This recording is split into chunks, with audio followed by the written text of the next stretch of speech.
આજે ઈરાન માટે કયામત જેવી રાત છે, કારણ કે અમેરિકા આજે જ રાત્રે ઈરાન પર પરમાણુ હુમલો કરી શકે છે. આ વાત હું નથી કહી રહ્યો, આ વાત ખુદ ડોનાલ્ડ ટ્રમ્પે કહી છે. તમે તમારી સ્ક્રીન પર જોઈ શકો છો.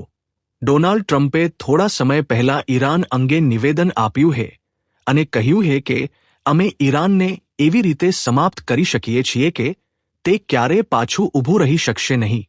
ઈરાન નામનો દેશ ઇતિહાસ બની જશે અને આ કામ અમે આજે રાત્રે પણ કરી શકીએ છીએ.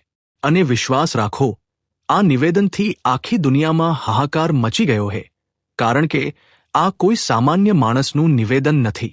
દુનિયાના સૌથી શક્તિશાળી દેશ, હા અમેરિકા, જો તેનો રાષ્ટ્રપતિ આવી વાત કરે તો ચિંતિત થવું સ્વાભાવિક છે.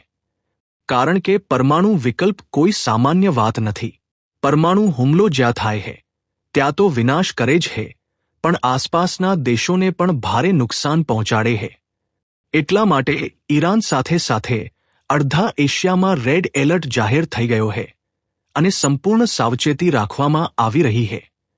આજે રાત્રે આખી દુનિયાની નજર ઈરાન પર રહેશે, કારણ કે એવું માનવામાં આવે છે કે અમેરિકા કંઈ મોટું પગલું લઈ શકે છે. પરંતુ શું ખરેખર અમેરિકાના રાષ્ટ્રપતિ પરમાણુ હુમલો કરી શકે? આ બાબતમાં અમેરિકન મીડિયાના અહેવાલો પર ધ્યાન આપવું જોઈએ. મીડિયા કહે છે કે ટ્રમ્પની આ ધમકી દર્શાવે છે કે તેઓ નિરાશ અને દબાણ હેઠળ છે, કારણ કે ઈરાન તેમને યુદ્ધમાંથી બહાર આવવા નથી દેતું. તેમને લાગ્યું હતું કે તેઓ વેનેઝુએલા જેવી રીતે ઈરાનમાં જઈને તેમના સુપ્રીમ લીડરને મારી દેશે અને પોતાને વિજેતા જાહેર કરીને યુદ્ધ સમાપ્ત કરી દેશે. પરંતુ તેઓ ભૂલી ગયા કે આ ઈરાન છે, વેનેઝુએલા નહીં.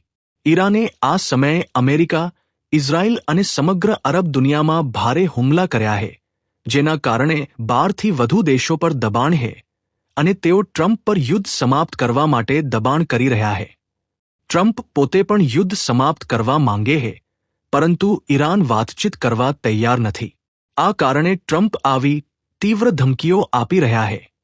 થોડા દિવસ પહેલા તેમણે ઈરાનને અપમાનજનક શબ્દોમાં કહ્યું હતું કે તરત જ સ્ટ્રેટ ઓફ હોર્મુઝ ખોલો. તેના જવાબમાં ઈરાને વ્યંગમાં કહ્યું કે અમે ખોલી દઈએ, પણ તેની ચાવી ખોવાઈ ગઈ છે. આ નિવેદનથી ટ્રમ્પ વધુ ગુસ્સે થઈ ગયા અને હવે તેઓ પરમાણુ હુમલાની ધમકી આપી રહ્યા છે.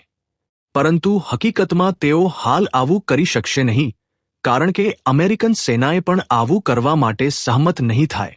તેમને ખબર છે કે આવું પગલું લીધા પછી આંતરિક રીતે ભારે વિરોધ થશે અને ટ્રમ્પની સત્તા પણ જોખમમાં પડી શકે છે. આથી આ માત્ર ધમકી જ છે. પરંતુ હા, તેના બદલે ટ્રમ્પ ઈરાનના કોઈ મોટા શહેર પર મોટો હુમલો કરાવી શકે છે.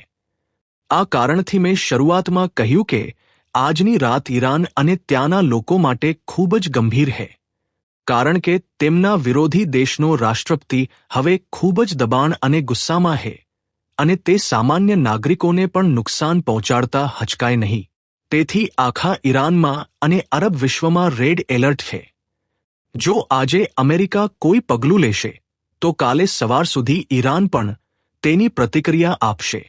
તેથી ચેનલને સબસ્ક્રાઇબ કરો અને દરેક અપડેટ માટે જોડાયેલા રહો.